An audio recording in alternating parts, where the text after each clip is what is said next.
Coming up this evening on NTD Business. CNN's president, Jeff Zucker, is stepping down in a surprise move. What does he say about the resignation? Researchers at a top U.S. university releasing the results of a new study on lockdowns. What they found might shock you. And luxury brands becoming more and more interested in deals with soccer clubs. What changed their minds? That and much more coming up on NTD Business.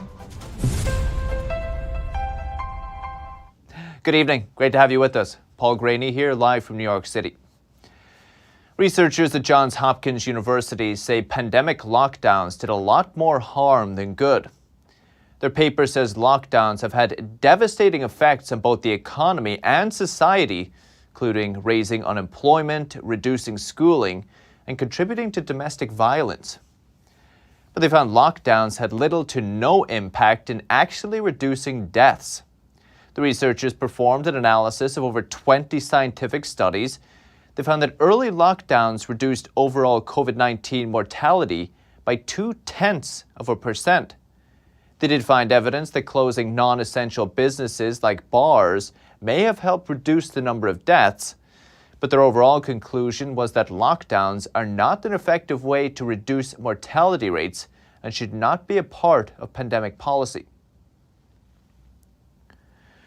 Lockdowns also forced the United States and other countries to take on massive debt as it supported shuttered businesses and unemployed persons. That's pushed the country's national debt past $30 trillion, trillion with a T, for the first time ever. That's about $90,000 per citizen or $240,000 per taxpayer. The sobering news comes from Treasury Department data published Tuesday. Since the end of 2019, not that long ago, the national debt has surged by about $7 trillion. Americans at least have to pay interest on that debt, which can cost hundreds of billions of dollars per year, money that could have been spent elsewhere. And the cost of that interest is also set to rise as the Fed raises interest rates to fight inflation. In fact, new government debt itself is inflationary as new money is printed to cover the government's costs. Over on Wall Street today, major indexes back on track to extend their weekly gains. The Dow was up 224 points, 0.6%. S&P 500 rose 43 points, about 0.9%. The Nasdaq today gained 72 points, about 0.5% today. Facebook parent Meta, though, fell sharply, over 20% after hours. Reported earnings that found that fourth quarter profit declined due to a sharp increase in expenses, inflation. Also today, shares of payment app PayPal plunged 24%. It reported earnings after the bell yesterday, showing it suffered a big hit to revenue after eBay dropped PayPal as a payment processor. eBay used to own PayPal, but the two later split. That forced PayPal CEO today to say that split and rejection of PayPal as a payment processor is putting pressure on PayPal's income. eBay's migration to managed payments happened faster than we anticipated. Overall, eBay put $1.4 billion of pressure on our top line, reducing our revenue growth by 700 basis points. Big customer. PayPal also says e-commerce growth was slower than expected during the holiday season. It says at least 11 analysts cut their price targets on the stock. For the current quarter, PayPal expects revenue to grow 6%. That's also much lower than analysts expected. But it seems the luxury fashion industry has changed its mind about soccer. Big name brands are signing big deals with clubs. Here's NTD's Evelyn Lee on why the so-called beautiful game may represent an opportunity for luxury brands. Luxury brands want in on soccer. More and more big names are signing deals with soccer clubs. Dior and Moncler, for instance, recently signed deals with major European clubs. They will now design formal wear or playing gear for them. But this is only possible now after a decades-long shift. Soccer, just like American football, started out with kind of a working class tint to it, but over the years, as our society has embraced sports and athletes, as their as their heroes in many cases. According to Michael Solomon, a marketing professor at St. Joseph's University, star athletes actually have a tremendous amount of power in our society today, and we listen to them carefully when they endorse brands. He says another thing they have in common is heritage. That heritage happens to also to be a major component of a luxury brand, and so really the divide between the two is perhaps not as big as you might think, and especially as the fans get more affluent. According to the Business of Fashion, soccer with its male-dominated viewership is a ready-made audience for marketing. That's especially with the importance of menswear to brands. Also, streetwear has become a key driver for luxury sales. When you look at all the collaborations they're doing, say with streetwear brands, you can recognize that the meaning of a luxury brand has changed. And soccer is especially beneficial for global brands. European clubs have big fan bases, especially in China. Solomon says it's a huge opportunity for brands that want to expand their market. Evelyn Lee, NTD News. CNN President Jeff Zucker abruptly resigned today. Marks the latest departure from CNN since the firing of former anchor Chris Cuomo. Zucker told employees he failed to disclose a consensual relationship with a close colleague. He had been asked about it as part of the probe into Chris Cuomo's time at CNN. The company has fired or accepted the resignations of multiple employees who were accused of improper behavior after Chris Cuomo was fired in December. And apparently YouTube and TikTok track you more than any other social platform. Security firm Atlas VPN says they both use 14 trackers to see what you've been up to online, but we don't know what exactly they're gathering or where it's going. TikTok is a Chinese-owned company, but it recently overtook Google as the most visited website in the world. Several U.S. federal agencies banned personnel from downloading it onto their phones because of the China connection. A recent survey found that 80% of Americans are worried about their online privacy.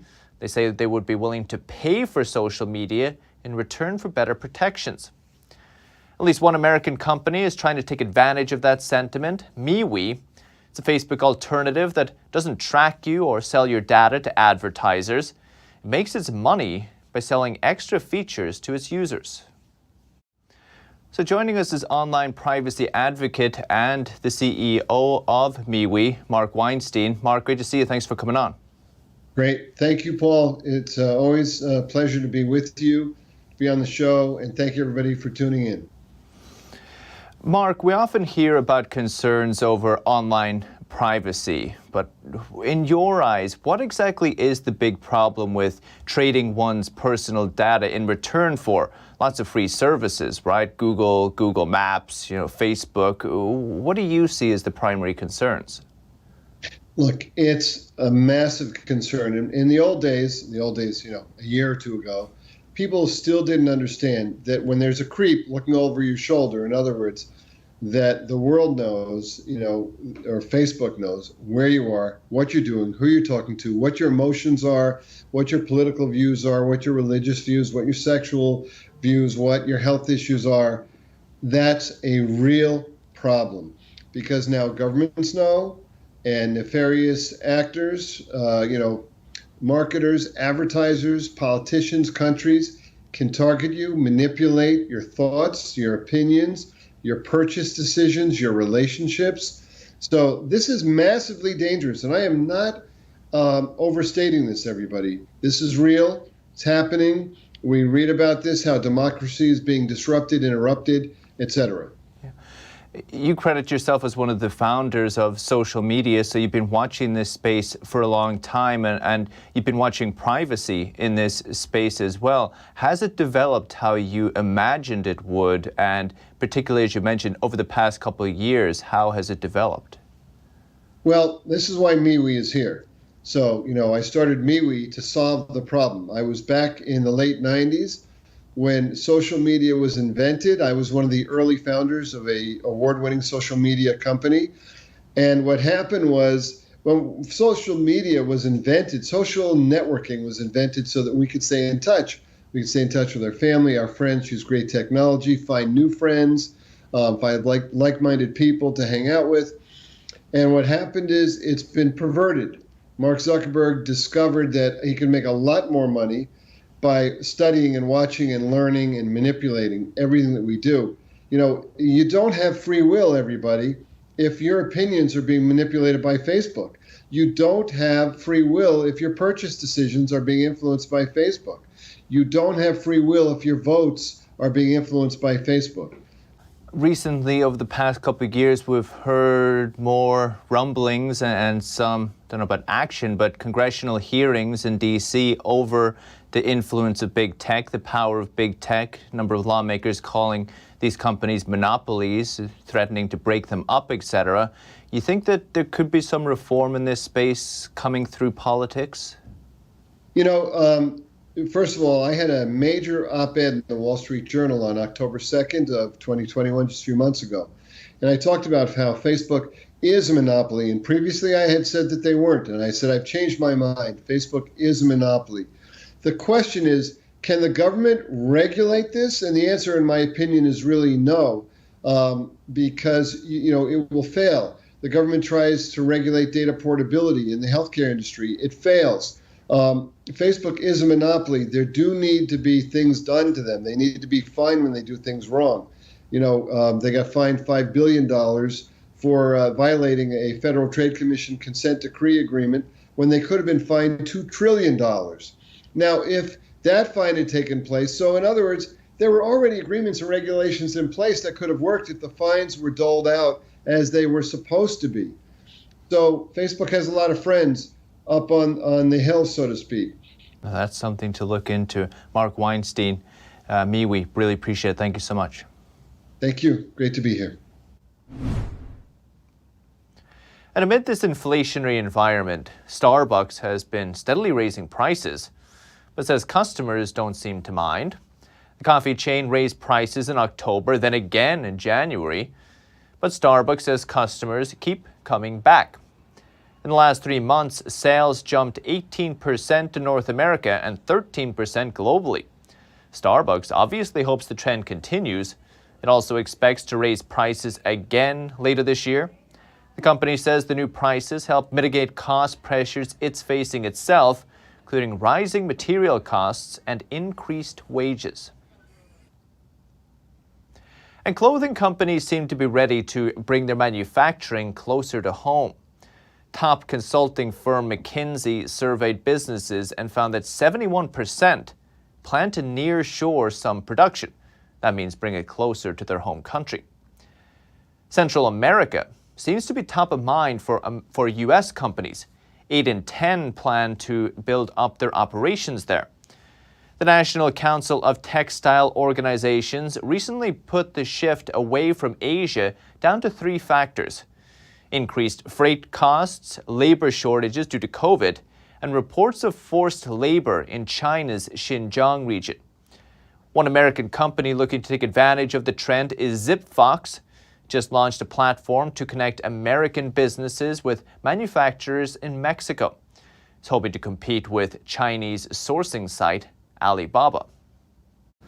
So now we're joined by the founder of Zipfox, Rain Mahdi. Rain, great to see you. Good to see you too. Rain, I think with all the supply chain problems and how expensive it is to bring goods in from China at the moment, it seems like a pretty good time to start your company. Are you feeling in a rush to grasp the opportunity? Yeah, I mean, absolutely. I'm not so much feeling a rush to grasp the opportunity, more so to help U.S. buyers solve the issue. That's really my urgency. Have you started already, or what are you focusing on to begin with? Yeah, I mean, you know, as you can imagine, over the last week or so, since we've been getting ready to launch and just launched really officially yesterday, there's been a lot of media coverage. Everybody's got issues with supply chain. And so, you know, a lot of people talking about it and eager for a solution. So, you know, we've been happy to kind of help provide a solution there. You're not the first guest to come on here and talk about manufacturing and business shifting from China to Mexico. I believe you've been to some factories in Mexico. You guys, you audit them, you make sure they're legit. How's business conditions there? They're excited. To be honest, it's very interesting the feedback that you get from Mexican manufacturers. They've been kind of waiting on the sidelines a long time, hoping to have the opportunity to access the U.S. market. Before Zipfox, nobody's really contacted them and invited them to the party. So they've got manufacturing capability, they've got capacity available right now, and they're just really excited to join hands with the U.S., with their neighbors next door, and be able to do more business, and they just needed a way to facilitate that. So that's kind of the energy that you're feeling, is they're just excited to kind of join the party. Mm-hmm. I assume with the higher qualities of living and the higher working conditions in Mexico, the prices of the products there are going to be a little more expensive, right? You find American manufacturers are willing to pay the premium to get their goods here?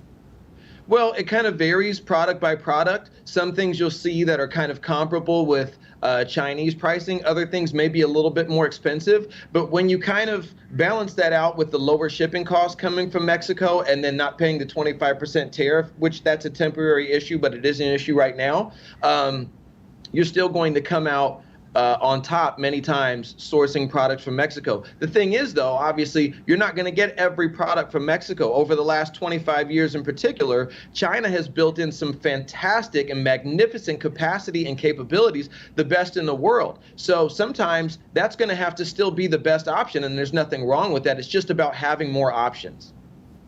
You seem like a pretty ambitious guy. You have your sights set on somebody like Alibaba. You're hoping to overtake them someday? I mean, if I'm being honest, yeah, I think Alibaba is probably one of the worst things that has happened to U.S.-China relations in the last 25 years, because a lot of U.S. citizens, their first impression or their first experience dealing with Chinese may be through Alibaba as a platform. And because Alibaba's platform is so mismanaged and they care so little about the type of people that they allow to sell on their platform, that creates a lot of bad experiences, and I don't think that's a good thing for anybody. There you go. Zipfox's Rain Mahdi. Appreciate it. Thank you. Thank you so much. And while electric cars seem to be revolutionizing the auto industry, could electric planes soon be revolutionizing air travel? As the world's first all-electric passenger aircraft prepares for its first flight, we ask in what ways could electric planes be better than conventional aircraft, and how much money is potentially in the space? NTD's Colin Fredrickson investigates. For the first time, an electric passenger aircraft will soon take flight. The Alice, created by Israeli firm Eviation, has a battery that's similar to that of an electric car. It should be able to fly for 1 hour and 440 nautical miles at a speed of 287 miles per hour. In every respect, electric airplanes are far better than conventional type aircraft. Captain Ross Amer is the CEO of Aero Consulting Experts. Amer says electric planes make less noise, have 80 to 90% less of a carbon footprint, and unlike conventional aircraft, have far fewer parts. However, we most likely won't see widespread use in the near future, and there are two big barriers: battery technology and certification. Aircraft performance is built around weight of the aircraft. So fuel efficiency, speed, your ability to get to altitude are largely driven by weight. And batteries are dense. They're very heavy. David Naledi is a managing director at Riveron. Naledi says all the electric planes right now are very small, and he's skeptical we'll see commercial-size electric planes in the near term. The battery technology is still very immature. As you start to add batteries to increase range, you have to increase the weight of the entire airframe, because you're designing an aircraft now to carry more weight. As you build the aircraft heavier, now all of a sudden you need more batteries, and you get into a little bit of a circular situation. Also, batteries have a big safety issue. Batteries can be hazardous if you have a short, which can cause a fire. This leads to the second big barrier, certification. They would have to go through extensive certification of an electric aircraft, which they haven't done yet. Companies have to prove to the FAA that the planes are safe. This could take years. An FAA spokesperson told CNN determining qualifications for these aircraft is an ongoing process. But despite these barriers, people are interested. We're very excited to provide electric aircraft as a vehicle to support our travelers. Glenn Gonzalez is the co-founder and CEO of Jetit, which offers private jet travel services. Gonzalez plans to buy a fleet of E-Flyer 800s from aircraft maker Buy Aerospace. Gonzalez says these planes will be less costly to operate. We're looking at operating costs being in the hundreds of dollars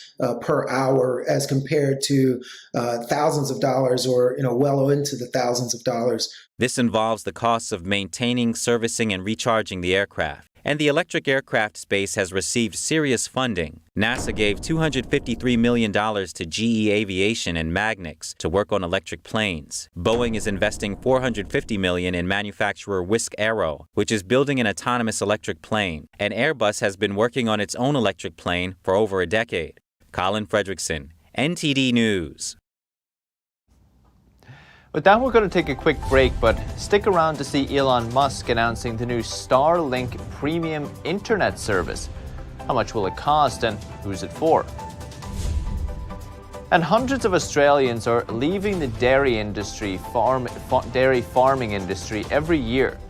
But one father and son are bucking the national trend. That and much more coming up on NTD Business.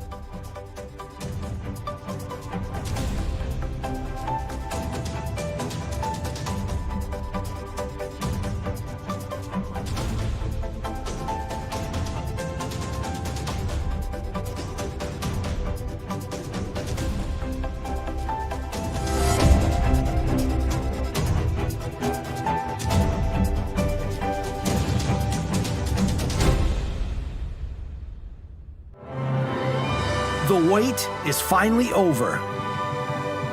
Shen Yun returns to the stage with an all-new production filled with beauty, majesty, and a powerful message of hope. Discover the lost culture of ancient China. Discover this season, Shen Yun 2022. A more wonderful world awaits you. Get your tickets today.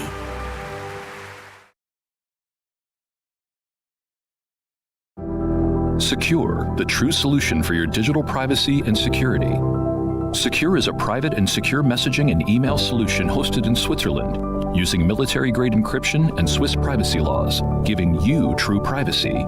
Secure is 100% private and does not collect or sell any of your personal data. Secure's Helix technology connects you securely to our Swiss servers without the need of a VPN, guaranteeing privacy and security for all your communications. Secure Messenger doesn't require your phone number or any personal data that hackers target.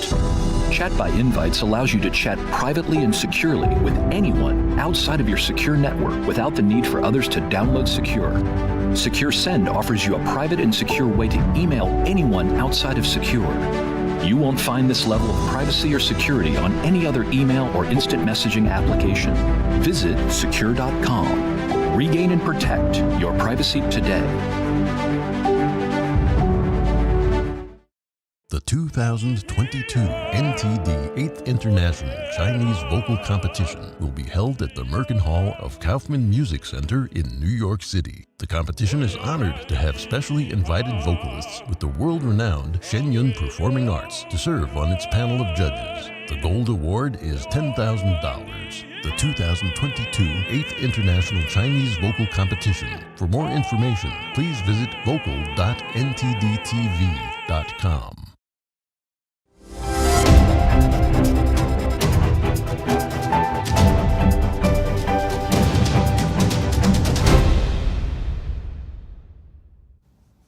Welcome back. Cryptocurrency became more mainstream last year. We watched the ups and downs of Bitcoin and the explosion of interest in NFTs. So what can we expect this year? So far this year, Bitcoin's value tumbled almost 50%, hitting a record high last November at nearly $70,000. Today we take a closer look at 3 trends in the cryptoverse that experts say they're closely watching as the year unfolds. The cryptoverse is expanding in 2022. Experts say interest in digital currencies and blockchain, the technology that powers them, is exploding. This year is going to be exciting. There's going to be a lot of opportunities to get involved. Here are 3 trends experts say we could see this year. Number 1, growing acceptance. Experts expect more people will likely invest in digital assets despite their volatility and extreme swings. We've seen just in the last 3 months prices fall over 50%, and throughout the history of cryptos, you can see 80% declines throughout various times. Trend number 2, embracing Web3. Web3 is described as the next phase of the internet, fueled by blockchain technology. Experts say it's a series of platforms and products where users control their own data instead of big tech. Historically, when we've used the internet, we've always consumed content or given our information to platforms that have then captured all of our value. Let's call it selling our information on Facebook or YouTube. With Web3, these platforms are now being designed such that if you create value for a network, you're able to capture that in the form of a token. And that brings us to trend number 3, more regulation. Experts say lawmakers and financial regulators are likely to finally take action on digital currencies. The space was unregulated. It was the wild, wild west. But the sort of reality of that is that the more regulation it is, the harder it is for there to be these crazy investment opportunities that I think we've seen make crypto so popular before. And Elon Musk's SpaceX has opened pre-orders for its new high-performance internet service, Starlink Premium. But it'll cost you. It starts at $500 per month, plus you have to shell out $2,500 for the antenna. It advertises speeds of up to 500 megabits per second. It's about twice as fast as Starlink's regular service. The average household is not the target for the premium service. It's geared towards small businesses. SpaceX says deliveries are set to start later this year. And NASA is retiring the International Space Station after 3 decades in orbit. The agency is planning to crash the ISS into the most remote part of the Pacific Ocean in January 2031. The area known as Point Nemo has been the crash site for hundreds of pieces of space debris over the years. Since launching in the year 2000, the ISS has orbited 227 nautical miles above Earth. It's been a temporary home to more than 200 astronauts from 19 countries. Without the ISS, NASA would rely on the private sector to help continue scientific research in space. And hundreds of Australians are leaving the dairy farming industry every year. But a father and son are bucking the national trend.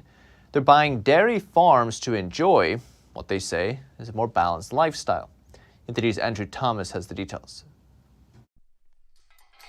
More than 75% of Australia's dairy farms have closed their gates in the past 40 years, according to Dairy Australia. But at 72, Stan Johnston has become a dairy farmer. It's a good lifestyle because I can keep doing it, and I'm hoping I can keep doing something on this farm for another 10 to 15 years. When he was dairy farming 35 years ago, there were almost 22,000 dairies across the country. Now, there are fewer than 5,000. Hundreds are still leaving the industry each year, but not Johnston. We're not going to get rich, but it's a very good industry to be in. His son, Wade Johnston, also recently began dairy farming to create a better work-life balance for his family. Day in, day out, and it's hard work. However, I want to do something where I'm next to or near my family nearly all the time. I'm just focused on my little tiny farm here, my little world, and I'm just trying to make everything as productive as I can and as clean and healthy as I can. The industry has faced decades of challenges, including drought and unsustainable supermarket prices. But Dairy Australia says a growing appreciation for local produce is reviving dairy farming.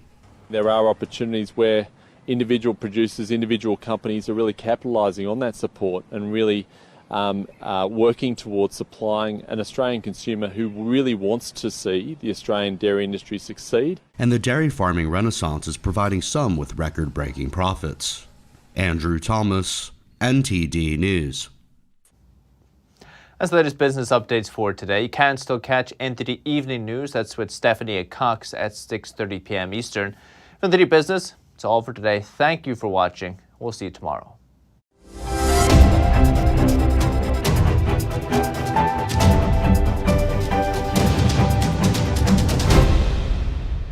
Thanks for watching us on YouTube. Did you know YouTube only keeps selective videos on its platform? So if you want to make sure you get the full picture, just subscribe to our newsletter. Go to newsletter.ntd.com and sign up. It's free.